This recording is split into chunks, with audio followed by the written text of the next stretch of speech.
I was only 10 when Grandma came to live with us. It was just 6 months after Granddad passed, and maybe she felt too alone, rattling around that big house, swallowed by grief and shadows. So despite Mum's protests, my parents brought her into our home. I didn't protest. Not at all. Grandma was loud and full of life. She always had sweets hidden away, and she was the first to defend me whenever I got in trouble. But it wasn't the sweets or the laughter I loved most. It was her stories. Grandma had many stories. Tales of her childhood during World War II, adventures on the South Coast after her family was evacuated. But the stories that stayed with me the longest were her scary ones. Grandma told me she had dabbled in the occult when she was young, playing with Ouija boards, tarot cards, and fortune-telling. Most of her stories I'd laugh off, dismiss as nothing more than old tales, except a few that got under my skin. I was just a kid after all. But Grandma knew how to bring her stories to life. She'd shut off the lights, leaving only the moonlight to seep through the curtains. She'd shuffle close enough for me to smell the boiled sweets on her breath, and then those deep blue eyes would lock onto mine. Some nights those stories left me trembling, but only one tale, one nightmare, ever truly stuck with me. The story about Mr. Longfingers.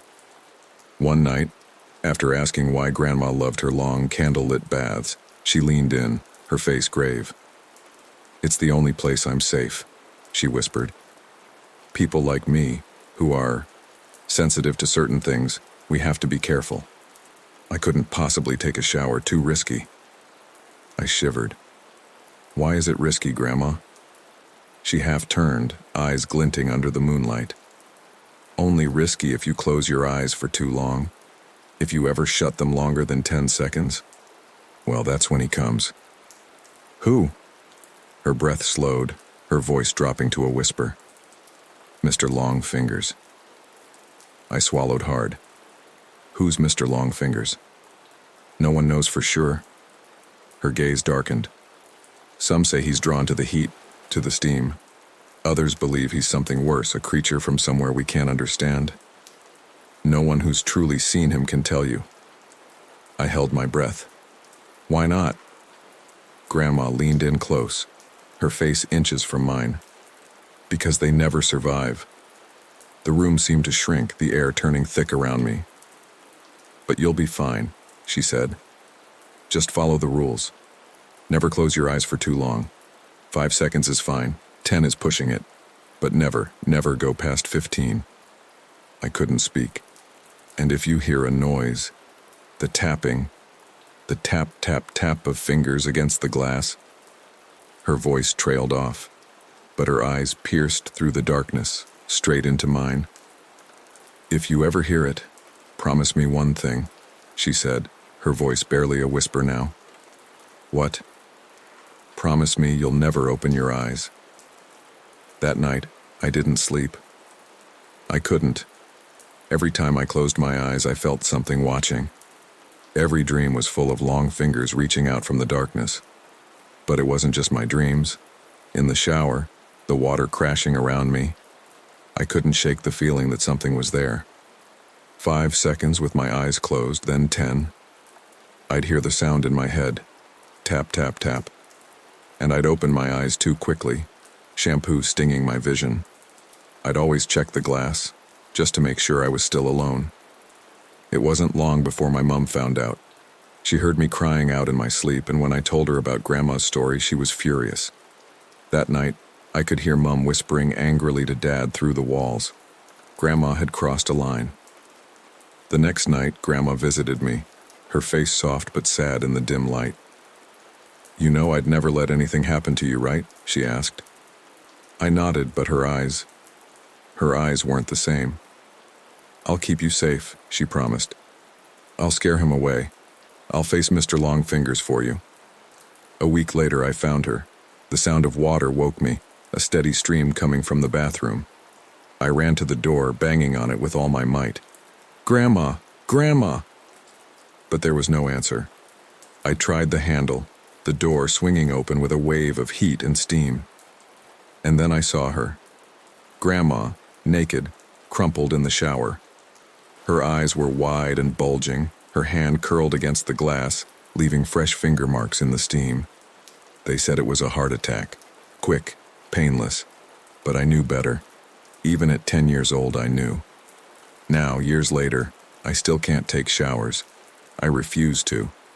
My wife and kids don't understand, and they never will. But I know the truth. Because when I crept back into the bathroom after the paramedics left, I checked those finger marks. And they weren't just on the inside.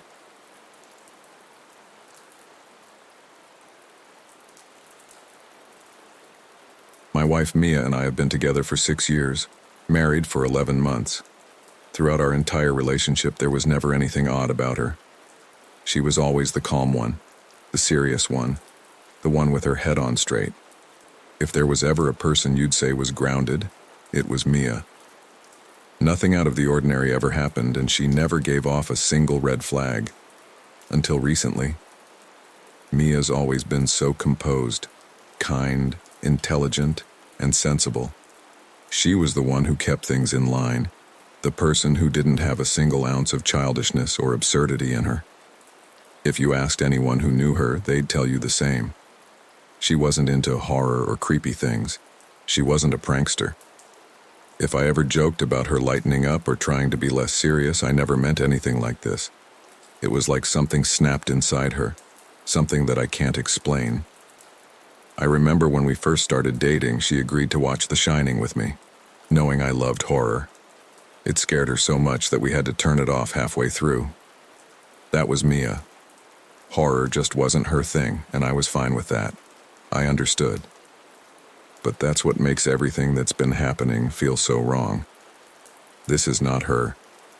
As far as I know, Mia has never had any mental health issues.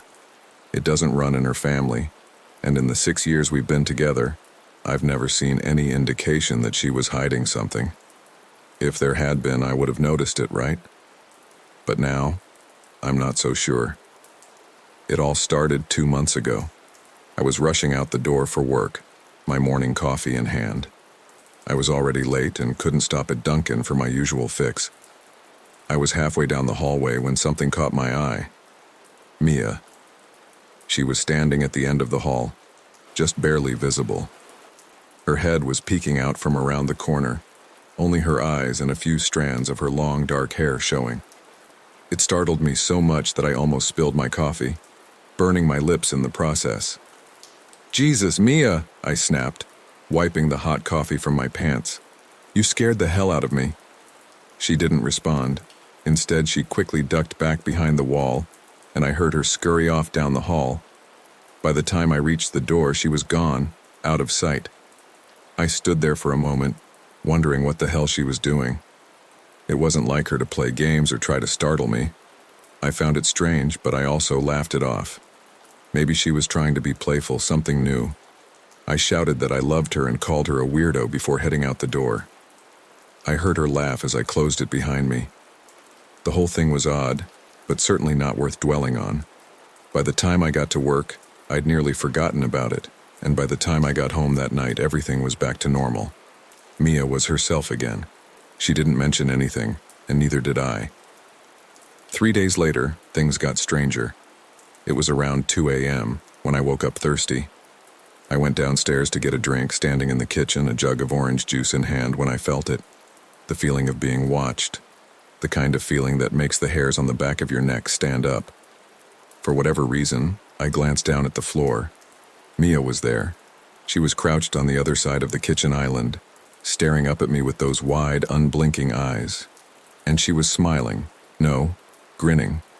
Her grin stretched unnaturally wide, like the Cheshire cat, as if it hurt to smile that big. I screamed, I won't lie. It wasn't anger. It was fear. At the sound of my scream, she scuttled backward on all fours, her hands and feet slapping the tile as she crawled out of the kitchen, disappearing into the darkness. I didn't move. I didn't yell after her. I just stood there, frozen in place, my heart pounding in my chest. When I finally gathered the courage to go back upstairs, I found Mia lying in bed, asleep. At least, I think she was asleep. I watched her for a while, making sure she was really breathing, and not just pretending. It was as if the whole thing had been a dream, but I knew it wasn't. I could still feel the fear coursing through my veins. I crawled into bed, half expecting her to jump at me, but she didn't move.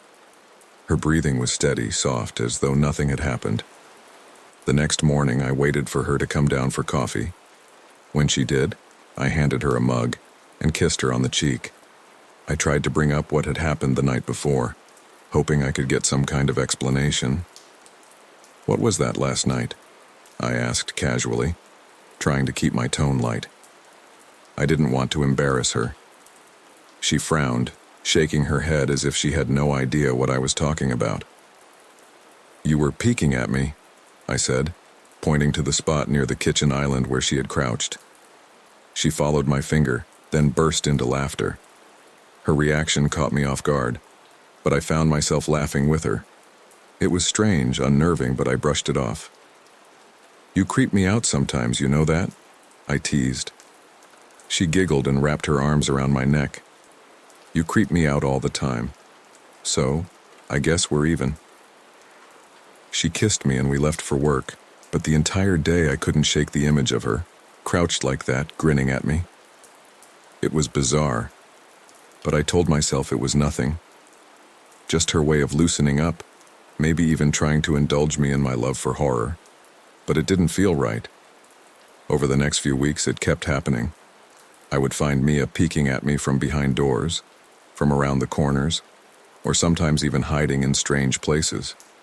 Once I found her inside her grandmother's old trunk at the foot of our bed, her face barely visible through the crack in the lid. That same grin stretched across her face. I asked her why she was doing this, but she never gave me a straight answer. Sometimes she wouldn't respond at all. She would just slowly close the lid or slip away, leaving me feeling more disturbed each time. Then, about 2 weeks passed without an incident. I thought maybe she was done with this strange behavior. Maybe she had finally gotten bored of her little game. I even joked with her one night while we were watching TV. "I haven't seen you spying on me lately," I said, nudging her playfully. "You must have given up." She smiled, just a small knowing smile, and said, "Maybe I've just gotten better at it." Her words sent a chill down my spine. I couldn't stop thinking about it for days. Was she still peeking at me when I wasn't looking? Was I just not noticing? And if so, what was she getting out of it? I started to get paranoid. Every time I was home, I found myself checking corners, glancing over my shoulder, half expecting her to be there, watching me. It was exhausting. I felt stupid, paranoid, but I couldn't shake the feeling that something was wrong. Then things took a turn for the worse. Mia had gone to a friend's house one evening, and I was home alone. I lounged on the couch playing games on my laptop, enjoying the peace and quiet. Around 9 p.m., I decided to take a shower before bed. Mia left the house again to visit her friend, and I thought I had the night to myself. I relaxed on the couch, trying to enjoy the quiet. But that feeling of being watched wouldn't go away. I kept checking over my shoulder, expecting her to be there. I tried to shake it off, telling myself I was just being paranoid. Around 11 p.m., I went to bed. I was lying in the dark, half asleep, when I felt it again. That prickling sensation. The undeniable feeling that I was being watched. I opened my eyes, my heart pounding. At first I didn't see anything, but then I heard it, a faint, rasping sound, a soft moan. I turned my head slowly toward the closet, and there she was. Mia was crouched in the closet, peeking at me through the small gap in the door. Her eyes were wide and glassy, her grin even wider than before. Her hands were trembling, clasped together under her chin, as if she could barely contain her excitement. A low, guttural moan bubbled up from her throat, sending shivers down my spine. I bolted from the bed, grabbed my keys, and ran out of the house without looking back. I drove to my brother's house, my heart racing, every nerve in my body on edge. I didn't stop until I was safe inside his driveway. But even then, I couldn't shake the feeling that she was still watching me, that she was still there, somewhere, waiting. The next morning, I tried to tell Chris and his wife, Rebecca, what had happened, but I couldn't find the words. How do you explain that your wife is stalking you in your own home, hiding in closets, peeking at you with a smile that looks like it belongs on someone else's face? I stayed with them for a few days, hoping that maybe some distance would make things better. But then, I woke up one morning to a text. It was from an unknown number, just 3 words. I found you. Attached was a picture. It was dark, grainy, but unmistakable. It was her eye. Mia's eye, staring at me through the darkness, watching. I haven't seen her since, but I can feel her. She's out there, somewhere, waiting. I don't know what to do. I don't know where to go. I can't help but feel that she's watching me even now. I'm alone and I'm terrified. And she's coming for me.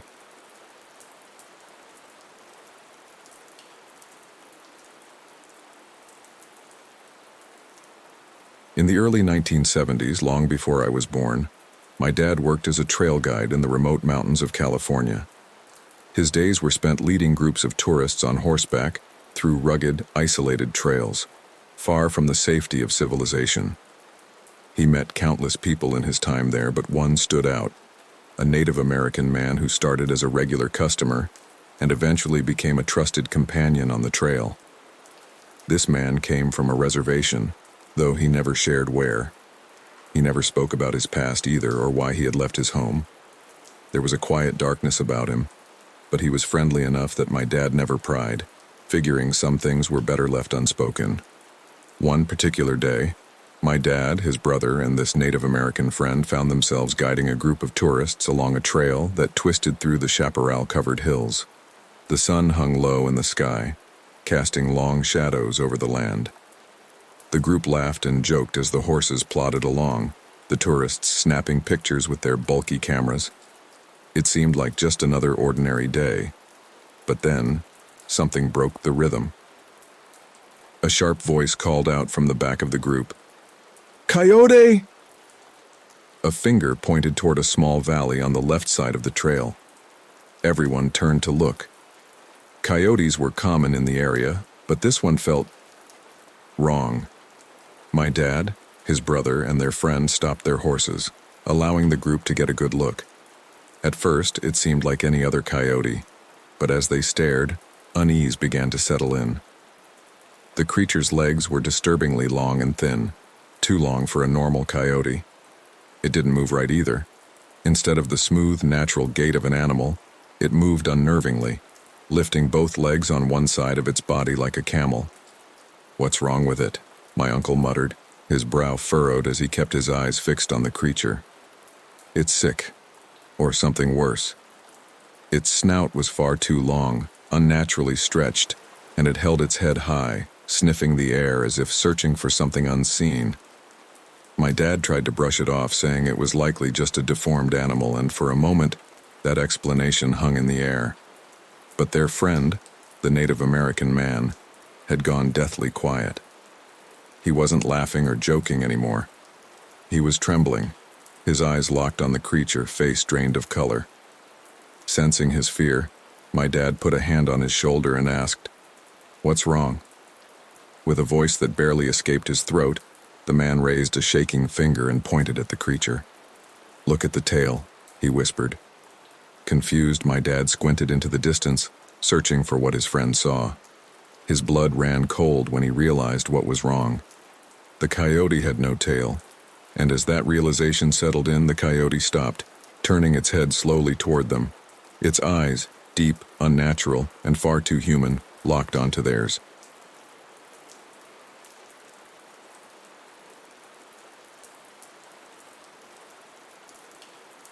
I lived in a small one-bedroom apartment. It was cozy, but there was always something unsettling about it, particularly the walk-in closet attached to the bedroom. At the time, my ex-boyfriend was staying with me. One night, I was ripped from sleep by a sharp, jarring sound coming from the closet. My body froze in place, the sheets sticking to my skin as cold sweat trickled down my back. Every instinct screamed at me not to move, not to breathe, not to open my eyes. So I stayed there, buried under the blankets, heart hammering in my chest, refusing to face whatever was waiting behind the closet door. My eyes were squeezed shut so tightly that tears began to form, but eventually, exhaustion dragged me back into unconsciousness.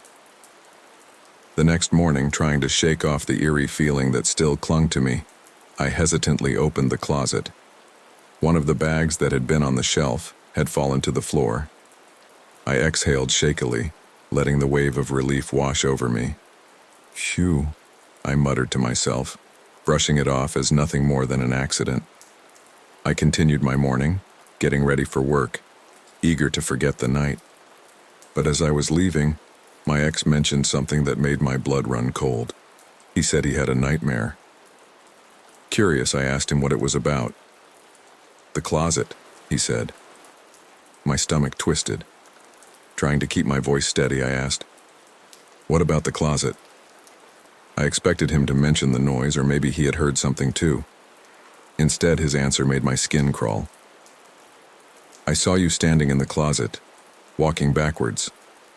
I stared at him, every hair on my body standing on end. My pulse thundered in my ears as I struggled to comprehend what he just said. I didn't respond, just nodded, trying to push the unease aside. We eventually broke up, and the memory of that night faded, though it never quite disappeared. Fast forward a couple of years later, I moved into a different unit in the same apartment complex with my current boyfriend. It was supposed to be a fresh start. The memory of the closet incident had become a distant, eerie anecdote I never bothered to share. Then, one morning, my current boyfriend mentioned something in passing that made my heart nearly stop. "So, I woke up last night and saw you standing in the closet." His tone was casual, as if he was talking about the weather. My throat went dry. I turned to face him, my blood turning to ice in my veins. "What?"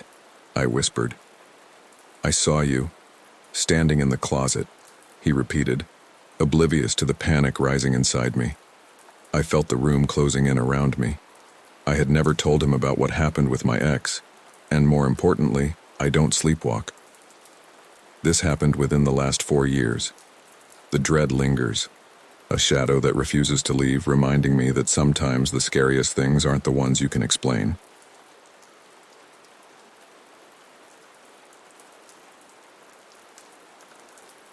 I was home alone with my grandmother, who'd suffered a devastating stroke a few months back. The stroke left her paralyzed on one side, unable to speak, and I was her caretaker.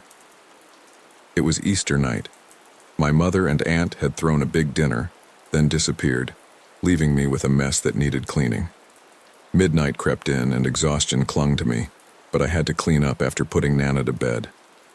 For the past week, she'd started doing something strange. After being tucked in, she'd scream, loud, raw shrieks cutting through the silence a few minutes after the lights went out. When I rushed in, I'd find her sobbing, yanking at her hair in sheer terror. Without words, I'd try to communicate, asking yes or no questions. All she could do was point and nod, guiding me to one chilling realization. She was seeing something in the back corner of her room, something high up, and it terrified her. She'd gesture to an old photograph of her parents, kiss a crucifix, despite never being religious, and once, horrifyingly, she mimicked it, a wide-open mouth, gaping like a black hole. But tonight was quiet, no screams, just an eerie calm. I started tidying up the living room, putting away towels when I heard it. Voices, deep, murmuring men's voices. They were so clear I immediately assumed I'd left the TV on, maybe in the deadbolted room on the far side of the kitchen. I grabbed the remote and clicked it. Nothing. I stepped closer to the kitchen, and as I passed the bathroom, an old room built off the kitchen, I felt a familiar prickle. That skin-crawling, icy sensation from childhood, when you just know something is wrong. But I ignored it, telling myself I was overtired. The voices, however, dissolved into the sound of water running through the pipes. Shaking it off, I turned back for the towels. Then I saw it. Papers that had been stacked neatly on the table were now scattered across the floor. My pulse quickened. "Just tired," I whispered to myself, replacing them. As I passed the bathroom again, I froze. A figure, small, almost childlike, danced in there wearing a hat. I blinked and it vanished. By now I was furious. The dishes still needed to be done, so I slammed the bathroom door shut, determined to finish. But then, the TV cable. It was lying there, right in the middle of the kitchen floor. The same cable from the locked room. How did it get there? I tossed it aside, humming nervously to convince myself I was fine. No ghosts, no demons, just a tired mind. I started scrubbing the last dish when I heard it. 3 loud knocks. Right beneath me, from under the sink. I dropped the dish and listened, my breath shallow. Silence. I picked up the dish again, testing if I'd made the sound myself by accident. Nothing. I resumed scrubbing, but slower now, more wary. Then the cabinet door beneath me swung open, slowly, deliberately. It smacked into my knee. Once. Then again, pausing in between as if someone, was playing with me. That was it. I let the dish fall from my hands, cracking into the sink, and fled into the living room, whispering the Lord's Prayer over and over until the prickling sensation lifted. And just like that, it was gone. Nana's room lay beyond the living room, dark and still. Whatever it was, I couldn't let it get near her. She never screamed again after that night. Then one morning, my current boyfriend mentioned something in passing that made my heart nearly stop. So I woke up last night and saw you standing in the closet. His tone was casual, as if he was talking about the weather. My throat went dry. I turned to face him, my blood turning to ice in my veins. "What?" I whispered. "I saw you, like standing in the closet," he repeated, oblivious to the panic rising inside me. I felt the room closing in around me. I had never told him about what happened with my ex. And more importantly, I don't sleepwalk. This happened within the last 4 years. The dread lingers, a shadow that refuses to leave, reminding me that sometimes the scariest things aren't the ones you can explain.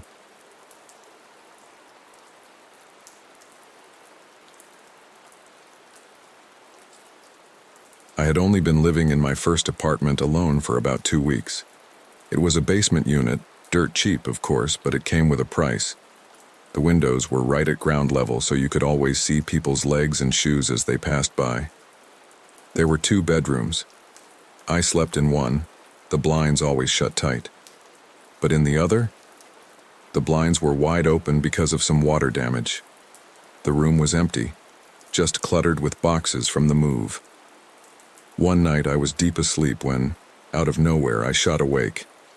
Every nerve in my body screaming something was wrong. My phone glowed 4 a.m. I lay there for a second, feeling the weight of the darkness pressing down on me. Then I turned towards the closed window and froze. A shadow, huge, looming. It was the outline of a person, flashlight in hand, slowly scanning the room like they were hunting for something. Or someone. My blood turned to ice. I couldn't breathe. My heart hammered in my chest as I reached for the only weapon I had, a small hunting knife. Quiet as a ghost, I slipped out of bed and crept toward the hall, where I could see into the other bedroom, the one with the wide-open window. Peeking around the corner, I saw them. The figure, bigger than I imagined, wearing heavy boots that thudded as they moved. Keys jingled as they swung from their waist. The flashlight swept across the floor, searching. I was alone, vulnerable and cornered in my cheap bottom-floor apartment. My mind raced with the grim certainty that this was it. If they came for me, I'd have no choice but to fight for my life. My grip on the knife tightened. Suddenly, my phone buzzed, shattering the silence. It was a text from a friend on the police force. "What's going on at your apartment?" That's when the dread really sank in. This wasn't just my imagination. Someone was here prowling outside my windows, and it wasn't random. I was sure they were about to break in any second. Then, they vanished. The shadow was gone. My friend didn't respond to my frantic texts. I crawled back to my bed, heart still racing, waiting for whatever horror was coming next. But before I could calm down, there was a deafening knock on my door. It was so loud it shook the frame. The panic hit all over again. I had no peephole, no safety chain, just a flimsy deadbolt between me and whoever or whatever was on the other side. I shouted at the top of my lungs, "Who is it?" My voice cracked, but I didn't care. If it was a killer, I wanted the neighbors awake. A faint voice replied, "It's the police." Yeah, right. My gut twisted. What a perfect way to get someone to open the door. I stayed silent, waiting for them to try forcing their way in. But then the voice came again, more pleading this time. "You're not in trouble. Please just open the door." I cracked it, knife still in hand, ready to slam it shut. Standing there were two cops, one standing back, the other near the steps, keeping their distance. Maybe they saw the knife in my trembling hand. They apologized, trying to explain in hurried tones, and the flood of adrenaline finally broke. I might have cried. Okay, I definitely cried. But what they said next almost sent me over the edge. Turns out they were the ones lurking outside my window. The flashlight, the boots, it was them, searching for a drunk neighbor who had broken into his own apartment after losing his keys. They'd confused my window for his, trying to figure out why it didn't match up. I was furious, terrified, and exhausted, but alive. In the moment, it felt like I had stared death in the face. But now, it's just another creepy story, one I'll never forget.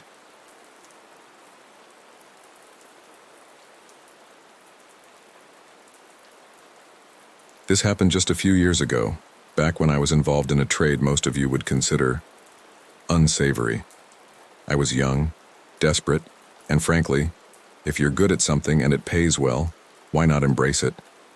Most of my clients were easy to handle, probably because I knew how to be accommodating yet intimidating when necessary. I'm tall, built, and I've learned how to use that presence to my advantage. But this was different. This was one of the darkest encounters I've ever had. I've only played this game once, and I doubt I'll ever play it again. It started with a man, a gentleman, who came highly recommended by a trusted friend. He was persuasive, dangerously so.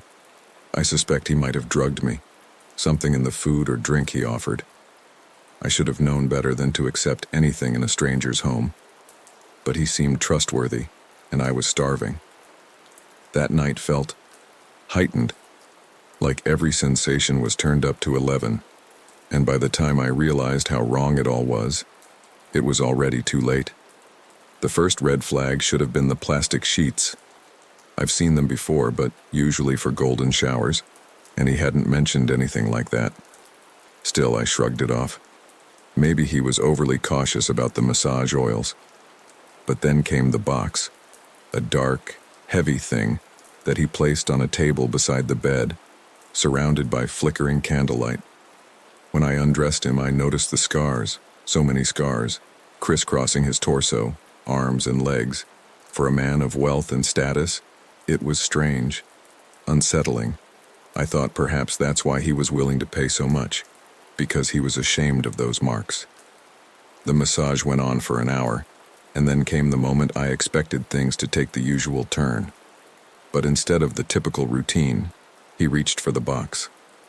Slowly, deliberately, he opened it and revealed its contents. Shiny cold tools gleaming in the candlelight. That's when he told me what he truly wanted. And I swear he could have sold sin to a saint with how persuasive he was. That was the first, and last, time I ever engaged in blood play. The rush was different, darker. It awoke something inside me, something primal, something that should have stayed buried. If he had told me his fetish beforehand, I would have bolted without a second thought. But the way he timed everything, how he maneuvered the situation, it was flawless. I was hooked before I even realized what was happening. And I liked it. God, I liked it too much. He noticed too, commenting on my enthusiasm. I still think he drugged me. Even though it was just the two of us in that room, I had the unnerving sense that something, was watching. Instead of being freaked out, though, it made me more excited. By the end, I was well compensated for my services, but the experience left a stain on my mind. Shortly after, I moved to another city, far away from that place.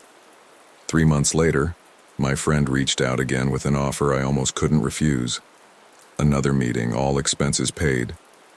But something inside me screamed to stay away, that whatever had happened that night, whatever darkness I had flirted with, wasn't finished with me. I declined, bluntly, again and again, even when the offers got sweeter.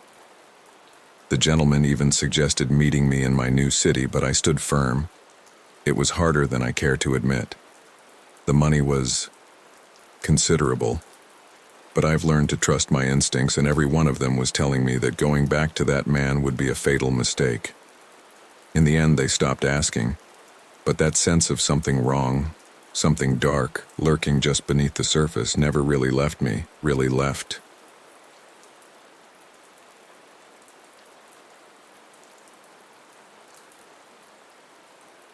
Years ago, I worked as the head sound engineer at a church. Most of my work happened during the day for Sunday services, but occasionally I had tasks that could be done any time, like duplicating CDs of sermons. Being a night owl, I often went in late at night. The church gave me a key and it felt like a second home, so I never gave the eerie emptiness much thought. One night, around 1 or 2 a.m., I arrived at the church. I knew the building well enough to navigate without lights, relying on the faint glow of streetlights slipping through the windows.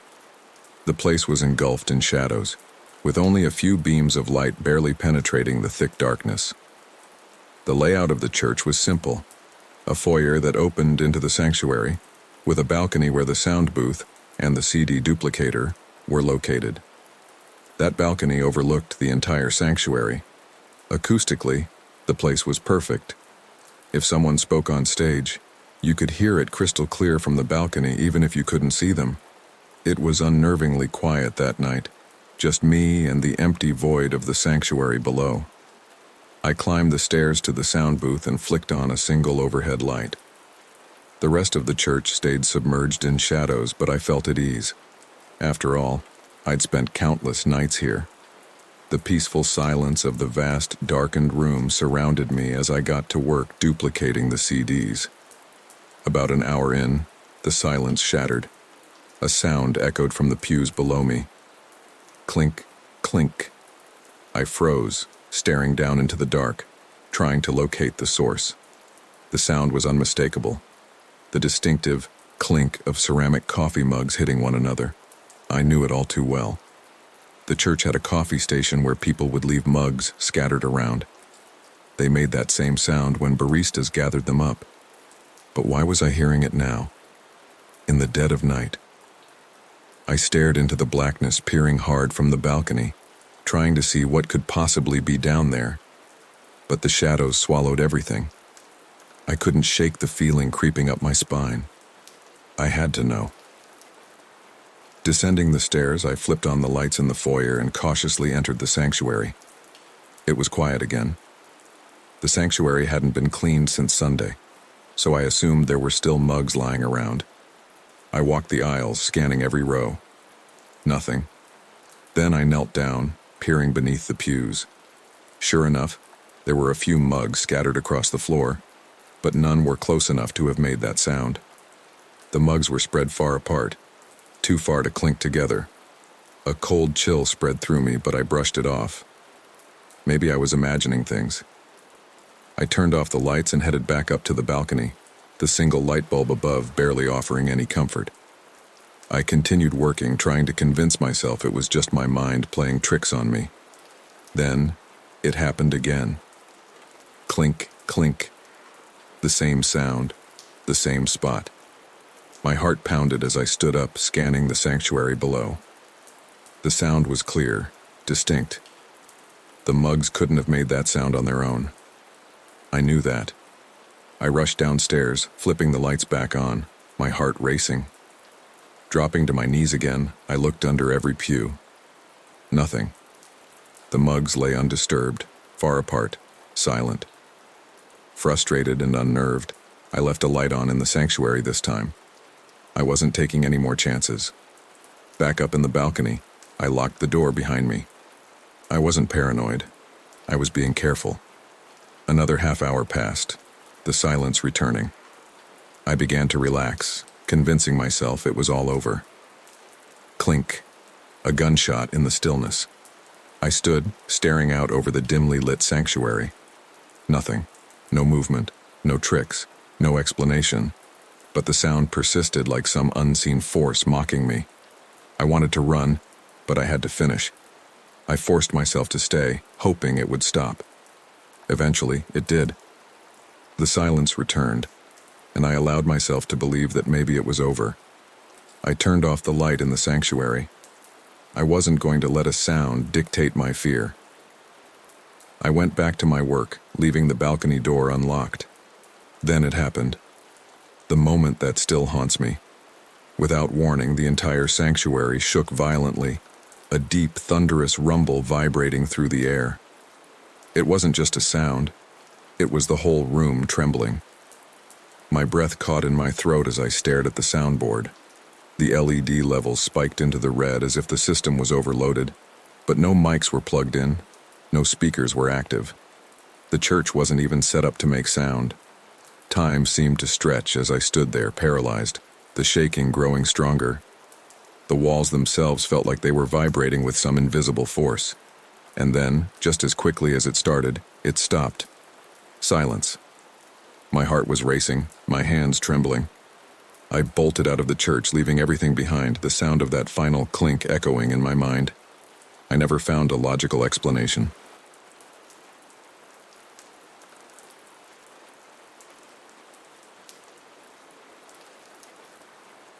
When I was 13, I had an encounter with the ghost of my grandmother that still haunts me to this day. She had passed away peacefully, drifting off in her sleep while lying on the living room couch. After she was gone, my father and grandfather claimed they could still hear her making that familiar journey from the bedroom to the kitchen, opening the refrigerator door just like she used to when she was alive. I didn't believe them. I thought they were teasing me, trying to spook me. But a few years after her death, I found out the truth. My father and I went to spend the weekend with my grandfather, and we ended up sleeping on the very same couch my grandmother died on. My grandfather had gone next door to play poker with a neighbor, leaving us alone in the house. My father fell asleep quickly, but I stayed awake, flipping through a magazine. That's when I heard it, the creak of the back bedroom door opening, the unmistakable shuffle of feet across the floor. I froze as I heard the floorboards groan in front of the bathroom door, followed by more shuffling. Then, the fridge door opened, and I heard the faint clink of glass bottles inside, just like in the old days when soft drinks came in glass bottles. Thinking my grandfather had come home, I got up to join him in the kitchen for a drink. But when I stepped into the kitchen, I was alone. Confused, I stood there for a moment, convinced I had just heard someone. Then it hit me. My grandfather wasn't home. He was still next door. The memory of those ghostly stories from my father and grandfather rushed back, and my stomach dropped. Terrified, I bolted back to the living room, leaping into bed next to my still sleeping father. I tried to sleep, but something was wrong.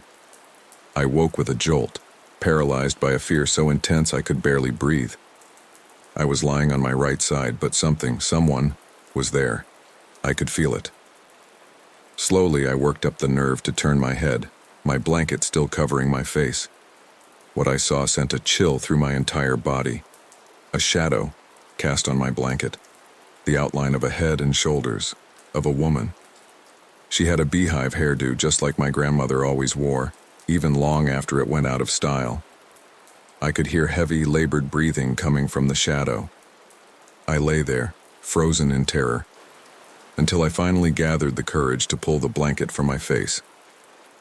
In an instant, the shadow vanished, and with it, the fear. But the room was eerily quiet, too still. I tried to calm down, pulling the blanket back over my head, trying to force myself to sleep, but it didn't work. Soon, the same paralyzing fear crept over me again, and again, the shadow appeared. Again, the heavy breathing filled the air. Each time I had to summon every ounce of courage to remove the blanket, and each time the shadow disappeared, only for the cycle to repeat, over and over, all night long. By the time morning came, I had lost count of how many times it had happened, maybe a dozen, maybe more. When I told my father about the sounds, the bedroom door, the footsteps, the fridge door opening, and the shadow that haunted me through the night, I expected him to tell me it was all in my head. But instead, he gave me a knowing smile and said, "That was Grandma."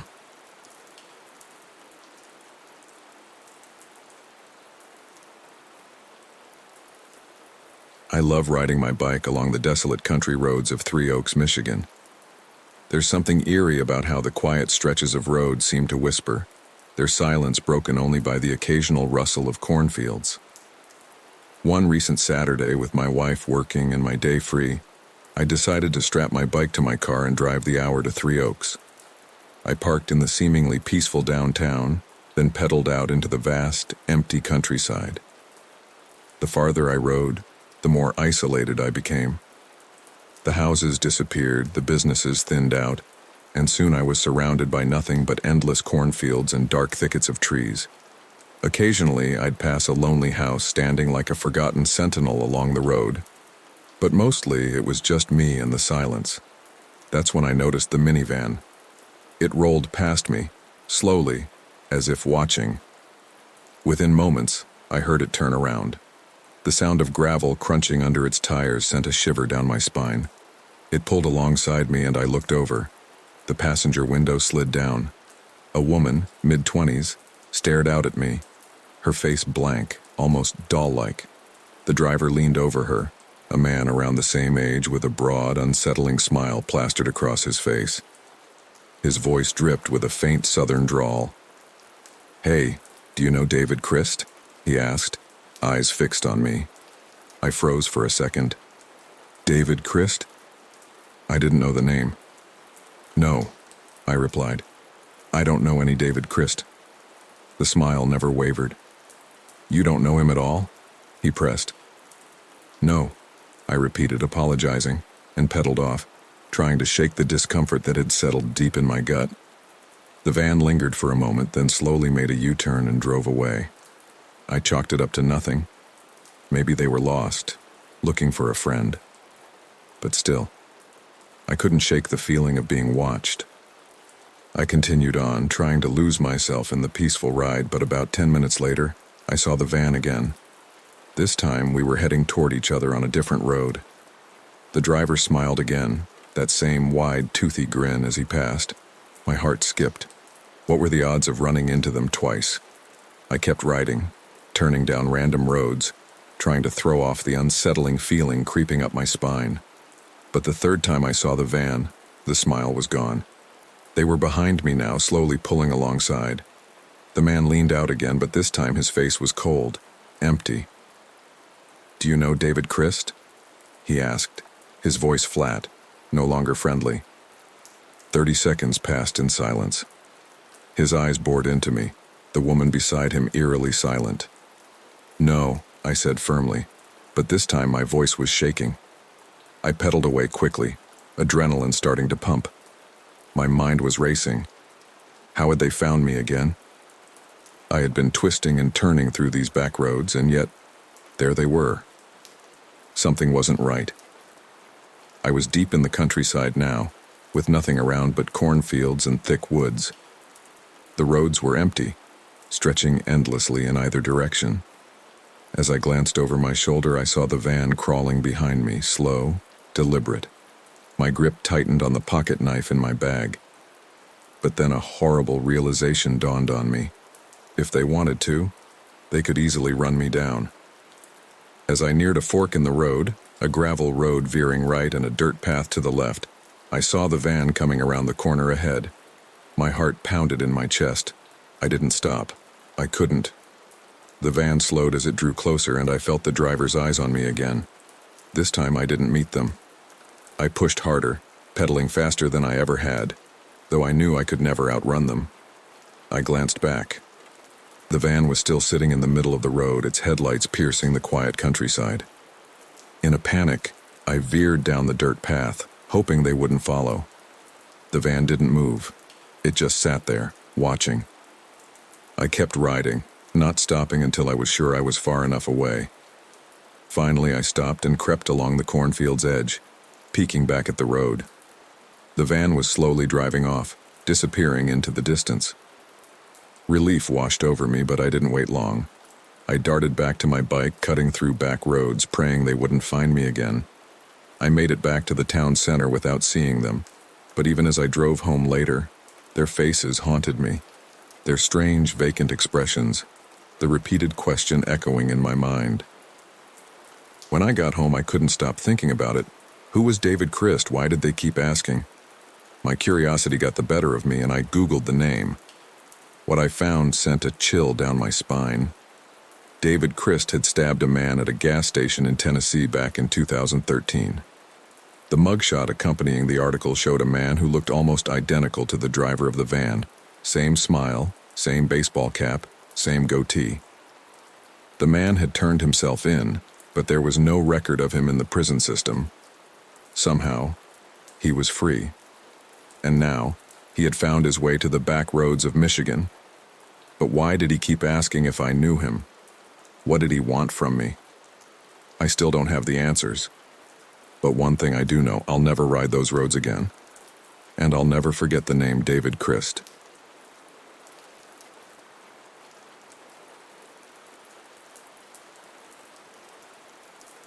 A few years ago, my boyfriend and I decided to go on a spontaneous road trip. We packed the car, loaded the dogs, and headed deep into the far reaches of the Northern California redwoods. The idea of venturing into the unknown, with no clear destination, felt thrilling. Almost too thrilling. A couple of nights in, we ended up meeting a friend of a friend at a local bar. After a few drinks, she invited us to stay at her place for the night. Grateful to save money on a motel or camping spot, we agreed. She lived in a massive old Victorian house, one that seemed to hide shadows in every corner. Normally, the place was bustling with 6 roommates, but since it was summer, only she and one other female roommate were home that night. Just us, them, and the vast empty house. After hanging out for a while, we settled into a small sitting room at the front of the house. It had a fireplace, large bay windows, and thick bushes outside that shrouded the yard in darkness. We laid down on a futon, the dogs by our side, and drifted off to sleep.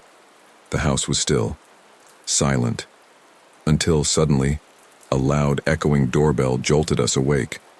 The sound reverberated through the house, unsettling in the dead of night. One of the roommates shuffled downstairs, opened the door, and peered into the pitch-black void outside. Nothing. No one there. She closed the door and returned upstairs. It was odd, but not our home, so we thought little of it at first. Again, we fell asleep. But again, the doorbell rang, splitting the silence. The same routine. The roommate came down, opened the door, saw no one, and shut it. Only this time she walked into our room, her face pale and tense. "Did you hear that?" she asked, clearly unnerved. We agreed. If it rang again, she shouldn't open the door. Maybe the bell was malfunctioning, we reasoned. Maybe. She went back upstairs and we tried to sleep once more.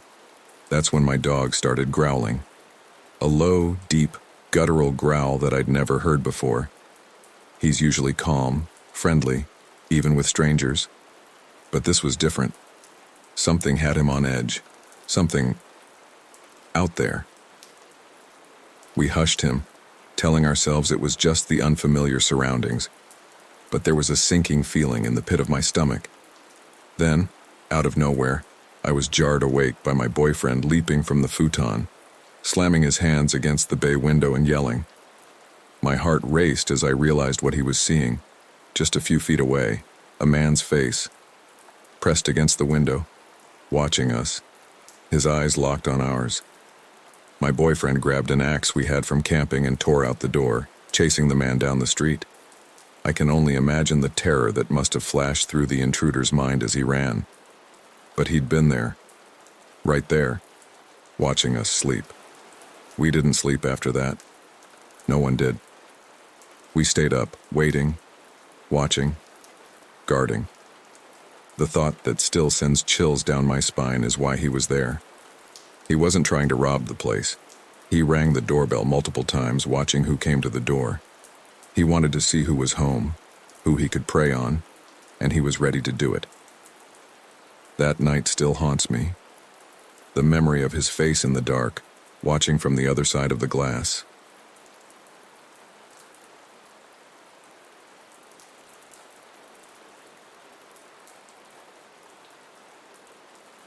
When I was a kid, my room was tucked away in the basement, far from the safety of my family's warmth upstairs.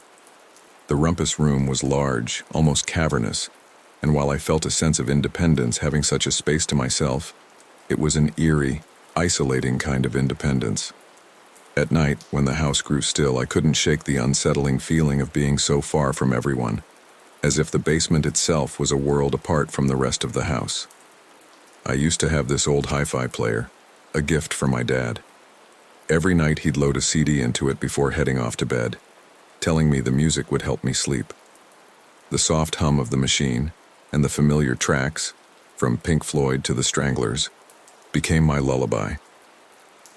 It was a nightly ritual that brought me comfort in the dark, but as the nights wore on, that comfort began to warp into something else, something much more sinister. The nightmares started not long after I began sleeping in that basement. I remember one night waking up in the dead of night. The music had stopped, but the hi-fi was still on, its amplifier lights flickering unnervingly. The room, which was usually filled with soft sound, felt unnaturally silent, as if the air itself had been sucked out. Still groggy, I climbed out of bed, moving as though I were underwater, every step feeling heavier than it should have. As I reached for the CD player, something strange happened. The moment my hand brushed against the cold metal, a wave of static surged through me, crackling through my limbs, paralyzing me with its intensity. It was as though the music, the frequency itself, had bled into me, as if my body had become an extension of the machine, its unwilling antenna. The pins and needles sensation was so intense, I thought I might collapse right there. But it wasn't painful. It was worse than pain. It was invasive, like something was crawling beneath my skin trying to take control. I could feel every hair on my body stand on end, and when the static finally began to fade, I realized I couldn't move. I was awake, fully aware, but my body refused to respond. It felt like an invisible force had taken hold of me, gripping me tightly. My arms and legs felt impossibly heavy, as if weighed down by unseen hands. With all my strength, I managed to drag myself back to the bed, the effort so exhausting I could barely breathe. As I lay there, trembling under the blankets, the room seemed to change. The shadows in the corners grew darker, more oppressive, and a thick, almost tangible presence filled the air. It wasn't something I could see, but I could feel it. A dark, malevolent force, heavy and suffocating. It was like the air itself had become alive with something wrong. It was watching me, I was sure of it. I could feel its focus on me, its unseen eyes piercing through the darkness. My heart pounded in my chest as I lay there, frozen in terror. Every instinct screamed at me to run, but I knew if I moved, if I so much as twitched, it would know. The presence would know. My only hope, the only plan my panicked mind could grasp onto, was to play dead. I willed myself to become perfectly still, forcing my breaths to slow, to remain shallow and steady. I imagined myself fading, becoming invisible, like if I pretended hard enough, it would lose interest in me. Time stretched unnaturally as I lay there, trying not to blink, trying not to even think too loudly, as if my thoughts themselves could betray me. The static hum that had filled the room was now a living thing, throbbing and pulsing in the space just above me, watching, waiting. I don't know how long I lay there, but eventually the presence seemed to retreat, dissipating into the shadows as mysteriously as it had come. The silence that followed was somehow worse, the absence of that dark energy leaving a hollow, dreadful void. Exhausted, I slipped into a fitful sleep, only to be plagued by the same nightmare the next night, and the night after that. It became a twisted routine, the music playing softly as I drifted off, only to wake up in the dead of night to the flickering lights, the suffocating static, and that ominous presence lurking in the darkness, waiting for me. Each time, it grew more intense. The feeling of paralysis lasted longer, the static more consuming, the presence more oppressive. But the strangest part was, despite the terror, despite the overwhelming sense of dread, I never felt outright fear of the entity itself. It didn't feel like it was trying to harm me, not exactly. It was more like it was studying me, probing my mind and body as if I were some kind of experiment. It was cold, indifferent, yet impossibly powerful. I never told anyone about it. I figured it would sound ridiculous, a bad dream conjured by an overactive imagination. But deep down, I knew it wasn't just a dream. There was something in that basement, something that had latched onto me, and I could feel it growing stronger with each passing night.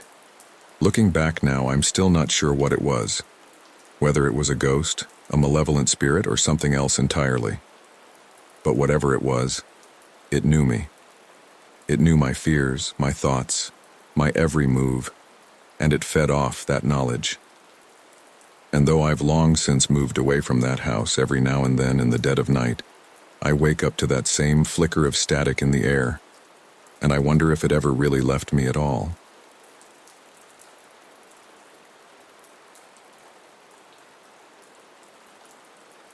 A few years ago, when my husband worked the night shift, he typically got home around 6 a.m. His job was a solid 45-minute drive away, so I knew exactly when to expect him. One particular night, things started out normally enough. I decided to let my 2 kids watch a movie in my bed on the laptop. It was already late, around 10 p.m., so I figured they'd fall asleep and could just stay with me for the night. After all, the house was locked up tight, and everything felt safe. We all got ready for bed. The kids snuggled up beside me, and we started the movie. The soft glow of the screen flickered across the room, and the house was eerily quiet, save for the muffled sounds of the movie. About 40 minutes into it, I heard footsteps, slow and deliberate, crossing the dining room floor. My bedroom is right off the dining room, and with the hardwood floors, it's impossible not to hear someone walking. The thing is, I wasn't expecting anyone for another few hours. I thought, maybe my husband had come home early. I left a light on in the dining room for him, but I had my bedroom door mostly closed, just a crack, maybe an inch wide, to block the light from spilling in. Still, the sound of those footsteps kept me on edge, back and forth, pacing, like someone was moving with purpose. But they weren't entering my room. 5 minutes passed, and it felt like an eternity. My heart began to race. Why wasn't he coming in? Something felt wrong. My instincts kicked in. I paused the movie, told the kids to stay put, and carefully opened the door. The moment the door creaked open, the footsteps stopped abruptly. The silence that followed was suffocating. I stood there in the dim light, heart pounding, and my stomach knotted with dread. No one was there. The dining room was empty, just as it had been when we started the movie. I felt a cold wave of unease wash over me. Trying to stay calm, I searched the house. I checked every room, every window, every closet. Nothing. Everything was still locked, untouched, just as I had left it. The house was unnervingly still, the kind of stillness that sinks into your bones and makes you feel like you're being watched. Then, out of nowhere, I heard a soft meow. A wave of relief flooded over me. It was just my cat, I thought, and I laughed at myself for letting my imagination get the better of me. But that relief was short-lived. I walked into the kitchen to feed him, expecting to see him there, but he wasn't. I turned, looked towards the back door, and froze. My cat was sitting outside, staring at me through the glass door, eyes wide. The door was still locked. I felt the blood drain from my face as dread seized me. Every instinct screamed that something wasn't right. Then, almost on cue, my phone rang. It was my husband calling from work. His voice sounded strained. He told me to make sure everything was locked up. Apparently, a house just a few streets over had been broken into earlier that day. He was still 45 minutes away, far too far to be the one pacing through our dining room. That was when I lost it.